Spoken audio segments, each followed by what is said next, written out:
And when we were writing what is a long and complicated bill, which covers comprehensive health care for everybody, the issue came up, not surprisingly. Well, are you going to cover reproductive rights, reproductive health? Are you going to cover abortion rights? And what we decided is that if we're going to talk about health care for all, if we're going to talk about the right of women to control their own lives, yes, abortion rights are part of what Medicare for all is. So under our legislation, it repeals, in a sense, the Hyde Amendment, and it guarantees everybody in this country comprehensive health care, including reproductive rights and abortion rights. Thank you so much. Thank you so much. My follow-up question here is, we're at a critical moment where there is really an urgency happening in the states when it comes to access to care. We've seen a rash of abortion bans pass all across the country.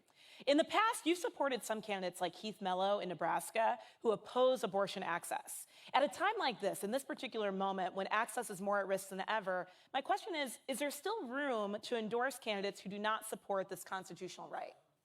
Well, I believe that you had two issues there. Number one, you wanted Democrats to regain control over the House, and about 98% of the House, I believe, is pro-choice.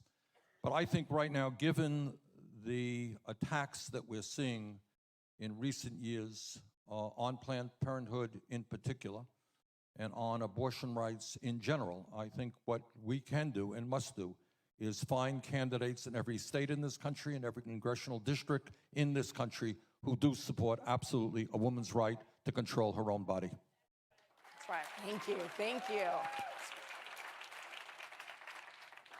One more question for you here, Senator. You focused a lot of your campaign on health care, which we applaud, and thank you for that. You've also been in federal elected office for 42 years. I can't believe it, right? And not quite. Not quite. I've been 41 an elected and a half? official, but I was mayor of Burlington for 8 years. Okay, thank you for that. One of the things we'd like to hear more about is the legislation that you've introduced while you've been in office to advance sexual and reproductive health care and rights. Well, I think my lifetime record is 100% pro-choice. It is opposition to the Hyde Amendment. And it is also, when we talk about health care in general, working with actually Representative Jim Clyburn of South Carolina to greatly expand community health centers all over this country, which are now the major source of primary health care for the American people. Low-income and working people who can't get access elsewhere are now going in large numbers to community health centers, and that's what we expanded. So the bottom line is, for me, I think if you check my record, it is 100% pro-choice over a long period of time. And it is somebody who is committed, look, to saying that we have got to stand up to the absolute hypocrisy of Republican members of Congress who say, we believe, they say, in small government. We believe in getting the government out of your lives. You heard that once or twice? Except, that's right, except when it comes to the most difficult decisions that a woman has to make. So, in my view, the right to control your own body is a constitutional right, and you will have a president who will defend that right vigorously in every way possible. Thank you. Thank you, Senator. I'm very excited to introduce our next question asker. His name is Franco Callis. He got an early start in politics by volunteering on John Kerry's presidential campaign and working on his first congressional campaign at the age of 16. He served as president of the College Democrats at Florida International University, my hometown, and he's currently the senior political advisor at Community Change. Let's hear from Franco. He's over on this side. Good afternoon, Senator Sanders. Good afternoon. My name is Franco Callis, and I'm from Miami, Florida. Thank you for repping the 305 Yes. up there. I'm in a lot of ways the last person who should be up here right now. I am surrounded, just about on every angle, by some of the most talented, brilliant, and amazing women that I've ever had the pleasure to meet. And so I want to acknowledge that. And I also want to acknowledge the fact that they are living with the direct experiences, and they are having the direct impact, feeling the direct impact of the choices that we make oftentimes through policy and as men, right? And usually these rooms and these decisions are oftentimes made by panels of white men, as a matter of fact. So I'm really grateful for the opportunity to stand in front of you, both as a former teacher at a predominantly Latino school, and also as a community organizer in Miami, Florida. And one of the things that I keep seeing is the same discussion over and over again, a discussion that happens when we talk around women, at women, and about women, but don't let them into the actual decision-making rooms. As a teacher, one of the things that still impacts me very deeply is seeing some of my most talented and promising students, particularly one who comes to mind.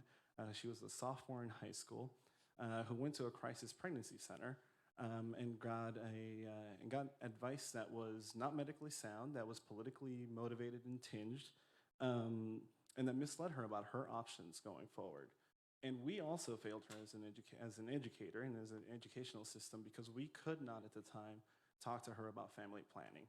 We had to talk to her about abstinence-only education. You know, as a community organizer, I also see too many of my fellow Latinos oftentimes talk about Planned Parenthood or not support Planned Parenthood until the moment when they have to have key decisions for their family members, whether that be a fertility services, whether that be cancer screenings, or whatever the case may be. So I need to make sure that when I cast my ballot in Florida this next March that's coming up, it's going to be for someone who is unafraid of saying the word abortion. I want to make sure that it's for someone who will join me in educating women or educating folks about women and why they deserve control over their own bodies and their health care. So I want to know if you're going to be that champion, and I want to know how you're going to expand access to sexual and reproductive health care, including abortion, to ensure my gente have access to care no matter what happens. Well,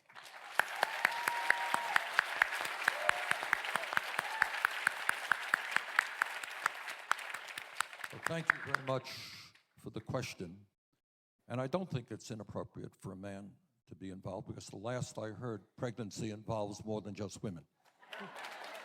And I want to say to the men in the audience that these are very trying and frightening times for Planned Parenthood, and I was proud to work with Planned Parenthood in defending the Affordable Care Act. I ran all over the country to make sure that Planned Parenthood did not lose the federal funding that is so important to it.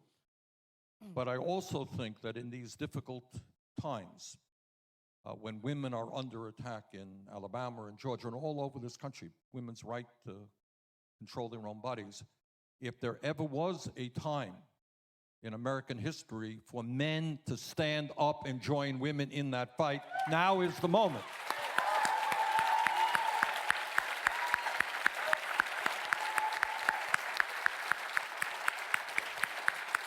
And, you know, I am a very proud supporter of Planned Parenthood. And you are doing what very few other institutions and organizations are doing. You are providing safe, quality health care to women. The vast majority of whom are lower income women, including reproductive health issues. And that needs to be, and as President of the United States, we're not going to cut your funding. We're going to substantially increase your funding.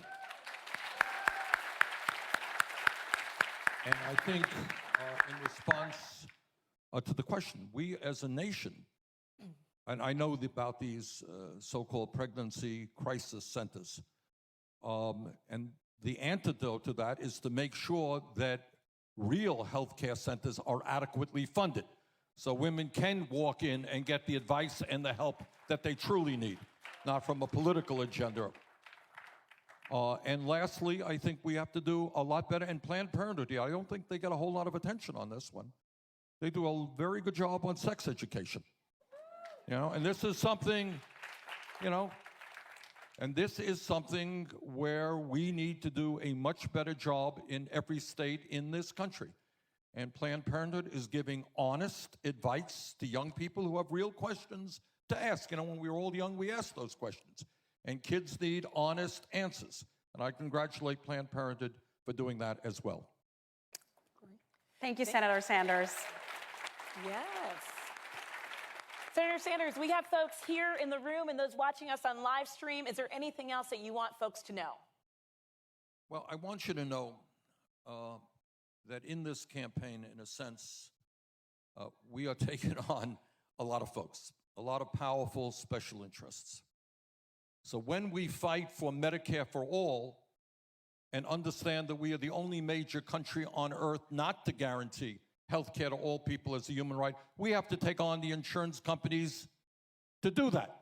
And we need your help to do that. They're going to spend tens and tens of millions of dollars trying to defeat us.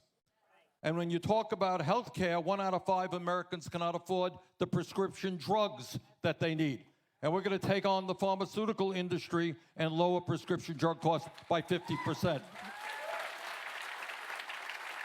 And when that gentleman was talking a moment ago about his students, he's an educator. In my view, we have got to make sure that every young person in this country, regardless of their income, gets the education they need, including making public colleges and universities tuition-free. And let me guess that many of you are carrying heavy loads of student debt. All right, we're going to reduce that very substantially as well. But this campaign is not only fighting for women's rights, but this campaign is about transforming this country and creating an economy and a government and a healthcare system that works for all of us, not just wealthy campaign contributors. All right. Thank you Thanks so much, Senator. Thanks for joining us. Thank you. Thank you. Thank you for being with us.